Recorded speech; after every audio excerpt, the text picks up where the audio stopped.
Hello and welcome to this third episode of Solo Chess. And today we have a game from 1916 featuring the second world chess champion Emanuel Lasker with the black pieces. And he is facing Siegbert Tarrasch, who was also one of the greatest chess players at that time. So let's take a look at this game here.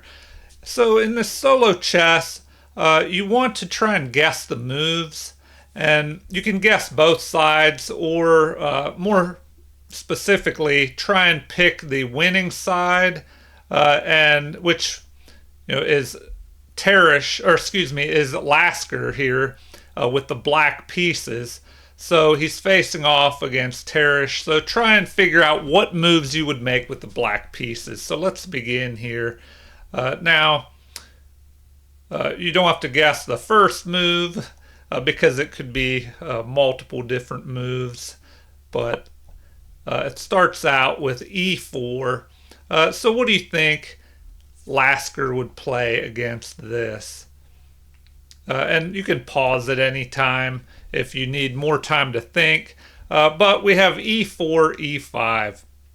And so Tarrasch continues with knight to f3, a common move, attacking e5 here. And how do you think Lasker will respond? And so he plays knight to c6, also a common move, just developing the knight and defending. Alright, so now we have bishop to c4, the Italian game played by Siegbert Tarrasch. And so I hope I'm pronouncing that correctly. Some people say Tarrasch. But now we have the knight aimed at the f pawn, or excuse me, the bishop aimed at the f pawn, and the knight, could possibly jump in here in the future and team up on this pawn. So Lasker, what does he do? He plays knight to f6. Attacking this pawn, which is unprotected at the moment, developing a piece, getting closer to castling. And so his opponent plays knight to c3. So we kind of have a four knights set up here where all four knights are developed in the opening. And so one reason it's good to try and guess the moves and calculate things instead of just playing through the games of chess masters passively, you'll learn a lot more and remember a lot more if you try and do some calculation as you're playing. So what do you think Lasker will do here?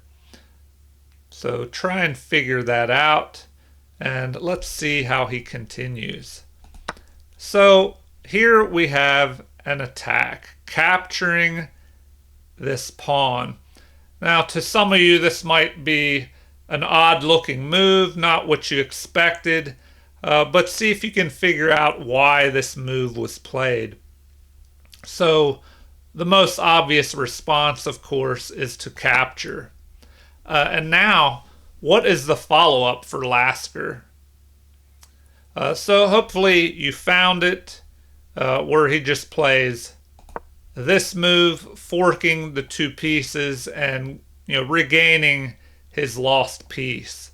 So his opponent responds with a retreat, and now we have capture, and material is even, and it's black's turn to move here. So now what does Lasker do?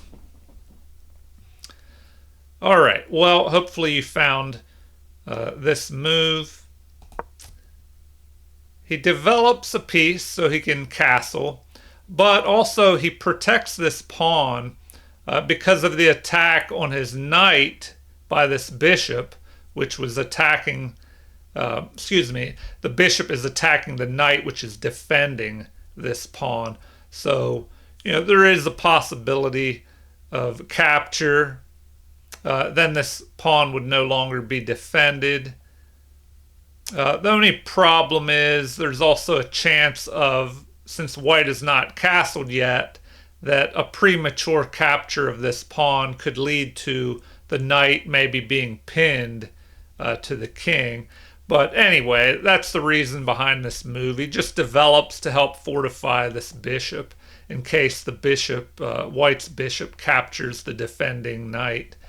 All right, so the game continues with d4 here. So Tarrasch just puts more pressure on this pawn. So what should Lasker do now? All right, so he captures here, not wanting the pawn to move forward, attacking his knight, or just capturing the pawn here. So now we have the knight capturing here. And so we have more pressure on this knight by the bishop and white's knight. So how does Lasker continue here? All right, let's take a look. He just goes ahead and ignores this attack and castles to safety here. Now, Tarrasch has an opportunity here to gain a pawn. You know, he could capture with his bishop, maybe. And if the pawn captures, the knight could capture. But that's a little tricky because the queen could then move here, forking the king and the pawn. So that's something we'll look at in the analysis possibly after we go through the moves. So a good way to study chess master games is to just play through the moves, trying to calculate one or both sides before you make the move, before you look at the moves. And then do that the whole way through the game. And, you know, if you really want to try and improve and work on it, work on your game, you can write down your thoughts and sidelines that look interesting. And then after you do that, you can go ahead and look over the game with the help of a computer. And that would also help you with your own games as well. All right, continuing on, we have the bishop developing to avoid any attacks on the king. Although the king, I guess, could have possibly just castled as well. But that could have been dangerous due to another tactic. If the king castled, and then we have the knight capturing white's knight, and the queen recaptures, there could have been a discovered attack on that unprotected queen by bishop capturing on h2. So when the position is open like this, you really have to watch out for tactics, especially if the king is open like white's king here. All right, so Lasker moves here, kind of eyeing the king side, threatening a mate if white were to castle immediately. So white just captures this knight. And, also the queen was adding another attacker to the knight as well. So capture, and now this move, attacking the queen. So what do you think Lasker should do here? All right, well, instead of attacking this pawn, which, if he captures this pawn, there's another little tactic here, the possibility of the bishop attacking the knight, and then if that knight moves, the rook could be captured here. So, a lot going on in this game. And so here we have the queen moving up, allowing room for white to castle on the queen side possibly. And now that he can't castle on the king side. So what does Lasker do next? Well, he pushes this pawn forward instead of just giving it away. Although white would have to be careful about snatching up that pawn. But now the knight has to move here. And where should this knight go? Well, the knight retreats back. Now two pieces are putting pressure on this pawn. And so how should Lasker respond here? All right. Well, he ignores this threat and goes after the queen. So now we have a queen retreat trying to trade off queens. And so, what should Lasker do in this case? Well, he avoids the trade of queens and keeps the pressure on here down towards the queen side, so white cannot castle on the queen side. The king is stuck in the center.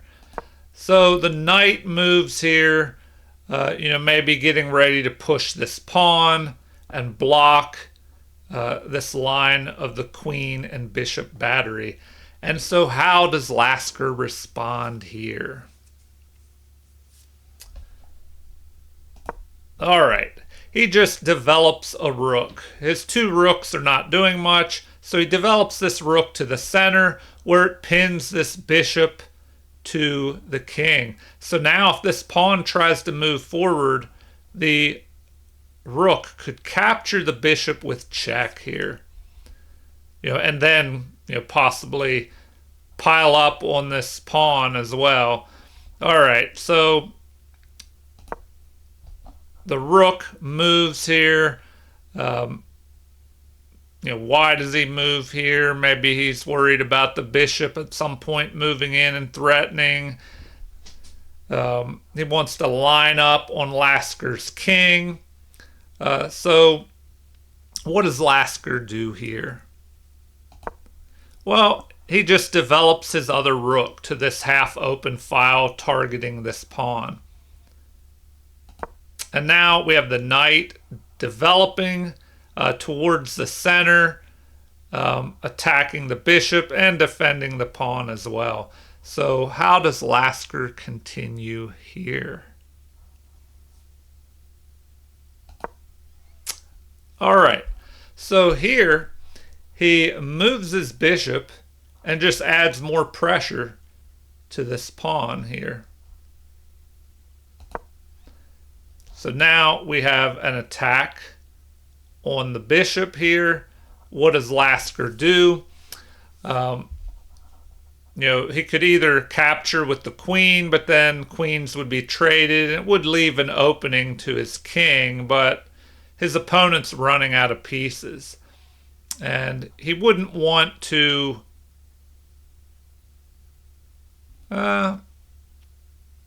I guess he could capture this way as well. So let's see what happens. He does. He captures with the bishop, attacking white's queen. And how does his opponent respond? Well, he just moves the queen and counterattacks black's queen. So now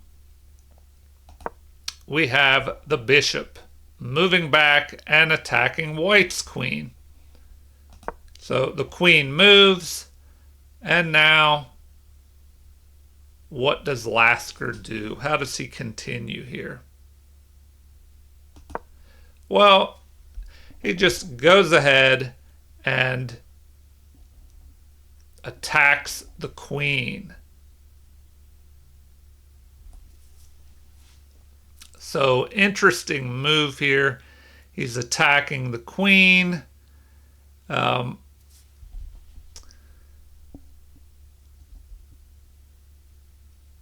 And how does his opponent respond? What do you think he would do here?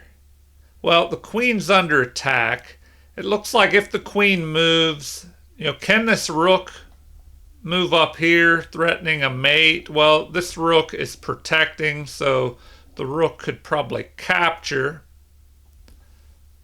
And then the bishop could capture, and then there would be another mate threatened here on e2.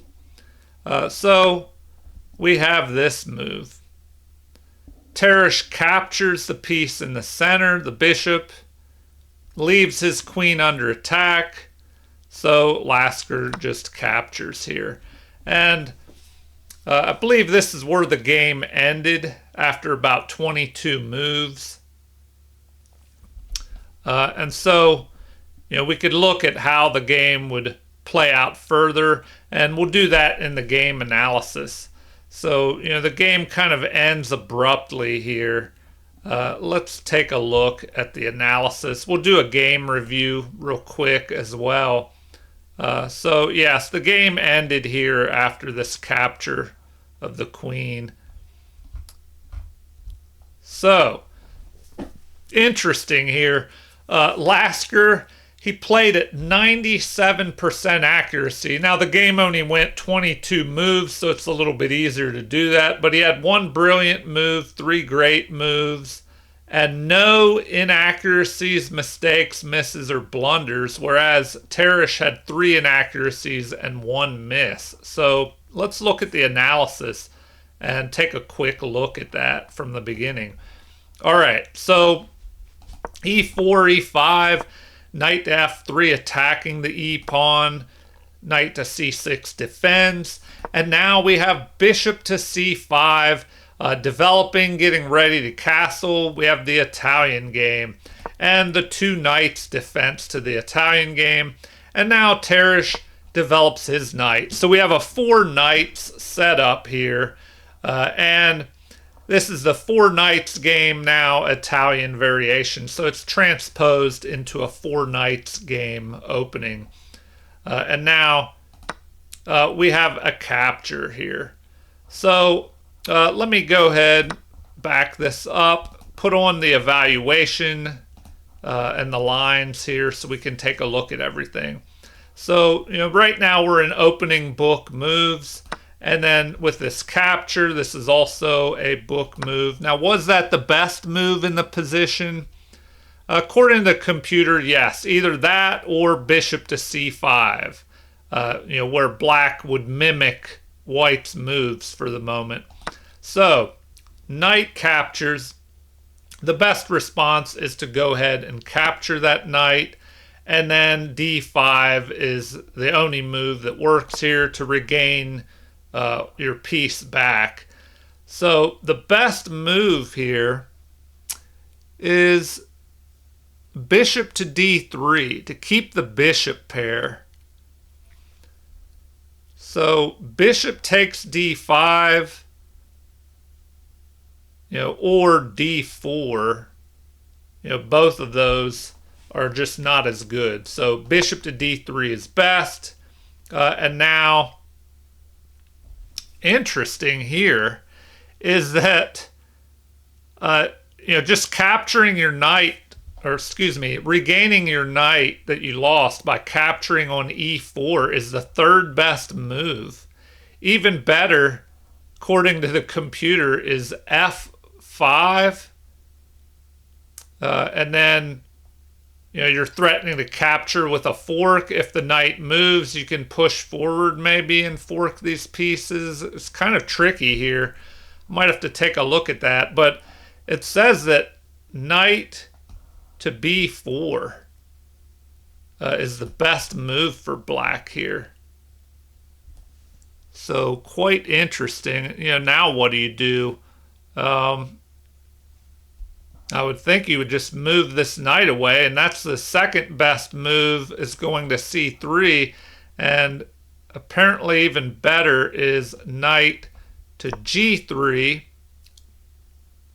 then e4, forking these pieces, and now just bishop to e2. So you keep your bishop pair, and after this capture, you finally get your piece back. Well, now the bishop can recapture, lining up on this pawn, giving the bishop a diagonal down through the middle. And it looks like queen to e7 is the best way to continue here with check. And now, this is interesting, king to f1 is what they recommend. You could play bishop to e2 and just block, or even knight to e2. I don't know what I would like here. Probably bishop to e2 better than just moving your king over and not being able to castle. Although black is kind of stuck here, so let's see, let's see. All right, well, let me go back to the game here, see what actually happened.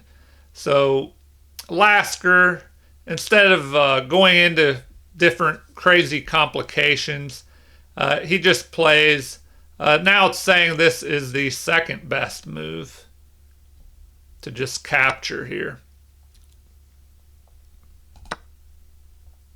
So capture, bishop captures. Now material is even again, and we have a possible threat of attacking this knight, which is defending the e-pawn. So the bishop just develops here. Now, is that the best move? Let's see. Looks like yes. The best move is for black to just develop and defend this pawn. And now it looks like castling by both sides should be played next. But what does Tarrasch play? He plays d4. And now the computer is saying that this is the best move, putting pressure on this pawn. And the best response is to just go ahead and capture that pawn, which is what was played by Lasker. And now it looks like just bishop to g5 attacking the queen is what the computer wants here, or castling by both sides. All right, so in the game, we have this move. Knight takes d4, an inaccuracy, and it looks like the computer prefers this. You just castle, then black would castle, and black would have a slight edge, but nothing too crazy here. So now, let's see. In the game, we had this capture, and looks like castling by black is the best move. And now the computer is saying that that is a great move to go ahead and castle there. Even though that's a normal developing move, now there's a threat of bringing the rook out, pinning this bishop to the king. So here, looks like bishop capturing the knight is the best move. Second best is to use your knight to capture. And then third is bishop to e3, which is what was played. But it looks like that would be best, to just go ahead and capture, avoid a pin of this bishop to your king. And then now, we would have capture, of course. And here it looks like just going ahead and castling would be the best move. And then rook to e8, fighting for control of the open file, and so on. So in the game, we had bishop to e3. So, this is probably where Tarrasch starts to get in trouble. He should have just gone ahead and castled.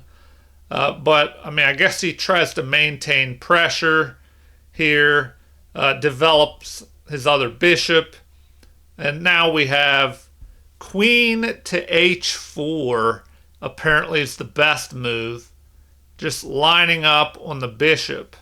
And then the bishop, of course, should just capture this knight. So, what does Lasker play here? Lasker does find this queen to h4 move. So, good job by Lasker. Now, what this also does, if we would have a castle, castling here, which is maybe one reason that Tarrasch avoided castling earlier to the king side. Maybe he was worried about an attack with both of these bishops aimed at the king side. The queen swoops in here. So if Tarrasch were to go ahead and castle right now, we would have a threat of queen capturing the pawn on h2 with a mate because of this bishop also attacking there.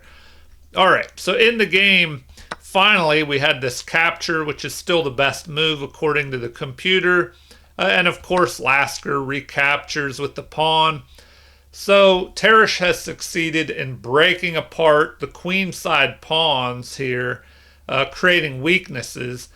But I don't know, he didn't have enough time to take advantage of them really. So now let's see how it continued. We have g3 attacking the queen. So the computer recommends just knight to f3 instead, retreating back, protecting here, um, and attacking the queen. And then I guess maybe he didn't do that because he was worried about bishop to g4 pinning the knight to the queen, possibly. So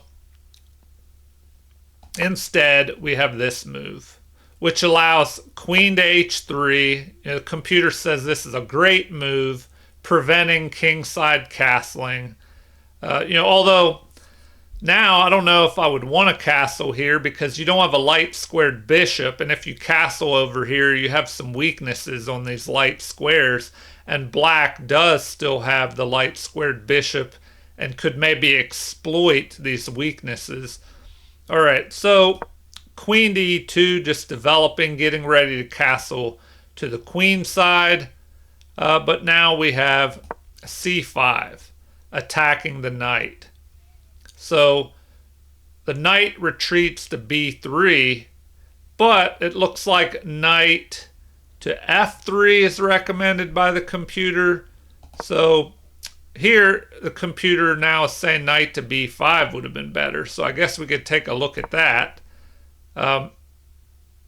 Yeah, so now it doesn't like that because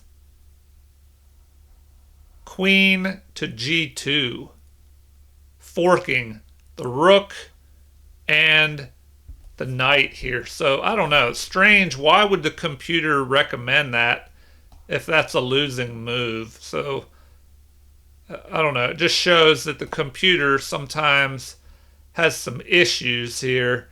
You could castle queen side. Now the rook would be protected. But the queen will just snatch up a knight here. So, and just be down material. So I don't know why the computer recommended that move earlier. So let's get rid of that. Or let's see what else would have been a better move here. All right, knight to f3. So knight to f3. But now you could have bishop to g4 pinning the knight to the queen. Computer also recommends rook to b8 attacking this unprotected pawn. But in the game, we had a retreat by Tarrasch. So he retreats back, and now we have bishop to g4 attacking the queen. The queen retreats with a counterattack on black's queen, and so now queen to h5 is played. Another great move by Lasker. And he avoids the trade of queens, which you kind of want to do that if you have an attack going, especially like this, where your opponent's king is stuck in the middle. So the defender wants to try and trade off material to lighten the attack, to take away attackers from his opponent. And so Lasker avoids this trade of queens because he can use that queen to attack the uncastled king. So now the knight moves in here, perhaps getting ready to push this pawn and block this line to allow white to castle. Let's see, the computer actually prefers what here instead? King to d2. That would have been interesting. Just walk your king up here, and then maybe the queen would check, and then you could run your king into here, but then you'd have a rook stuck over here. But you would kind of get your king out of the center. So in the game, we had this move, the knight repositioning. The rook develops towards the center, pinning this bishop. So now, you don't want to move this pawn because then the rook would capture with a check. So rook to g1 is played, an inaccuracy. Queen to g2 would have been better. So queen to g2. So that would have been a better move because now, if this rook moves, the queen could maybe pick off this other rook with check. It wouldn't be a back rank mate because this rook, or excuse me, the bishop would be able to drop back and defend any back rank mate threats. But something to, keep an eye on if this rook was under attack by the queen on g2. The recommendation now is just rook at a to b8 here, attacking this pawn and getting out of the line of fire by the queen. All right, so what do we have next here? In the game, we had rook to g1. Why was this move played? I guess Tarrasch wanted to line his rook up on the king, possibly. Maybe wanted Lasker to pick off this pawn and open up a line to Lasker's king. Yeah,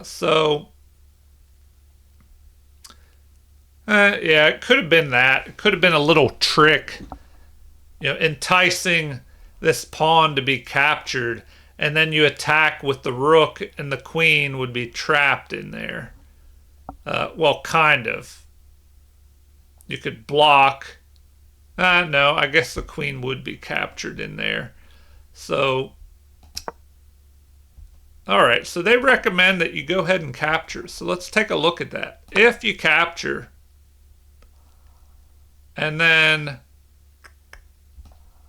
if that move is played,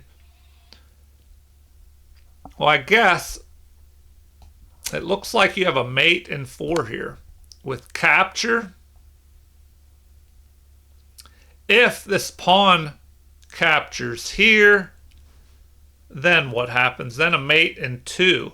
So it looks like the best move would just be to give up your queen here by blocking.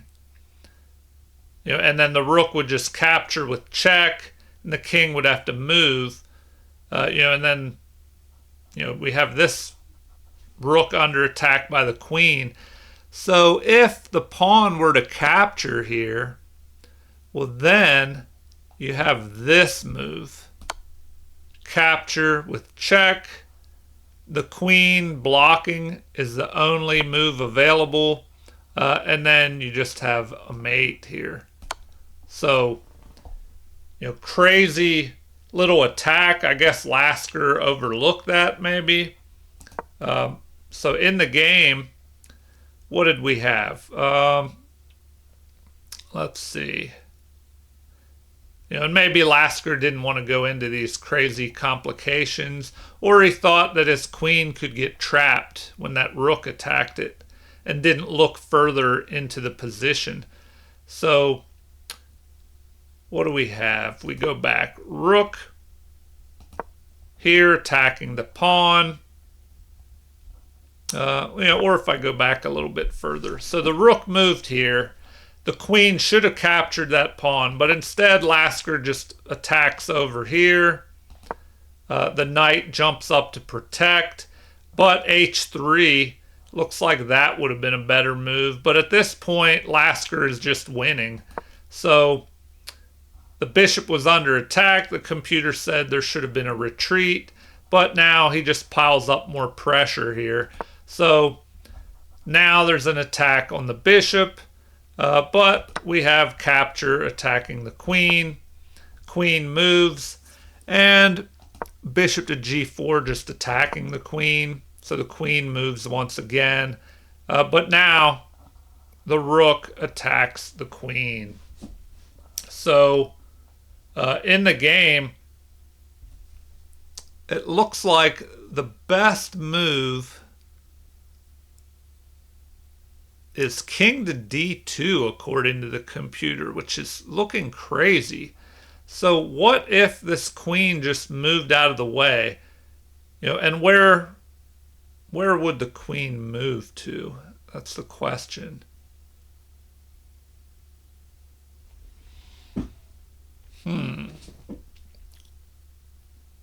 I guess the problem is that if this queen moves, well now, what do you do here?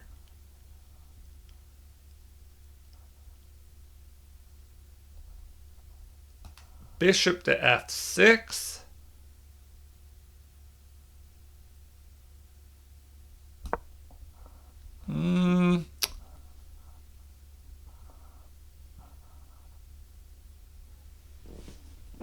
I don't know. Let's just say in g4. Okay, then you have queen to h2.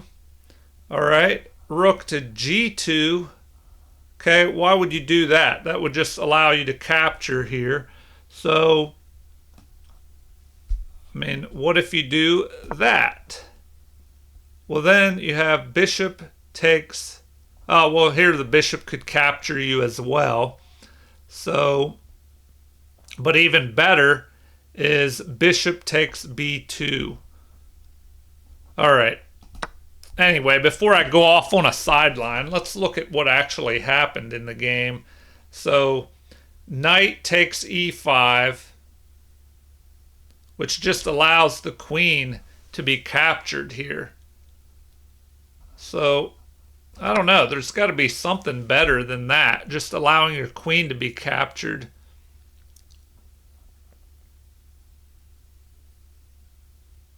What if, and this is under attack as well. So what if you moved over here